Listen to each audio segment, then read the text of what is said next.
माऊली म्हणतात, जसे पावसाळ्यामध्ये आकाशात ढग एकत्र येतात आणि एखाद्या ठिकाणी आता पाऊस पडणारच असतो, पण त्या आकाशामध्ये हवा येते आणि ती हवा त्या ढगांना दूर सारते आणि जिथे पाऊस पडायचा तिथं पडत नाही आणि ते ढग नाही त्या दिशेला जातात.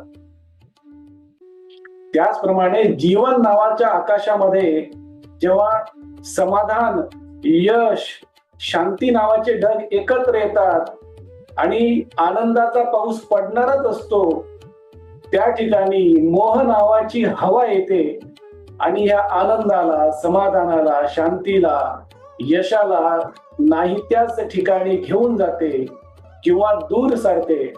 अशी सुंदर उपमा देखील ज्ञानेश्वर माऊली ज्ञानेश्वरीमध्ये देतात.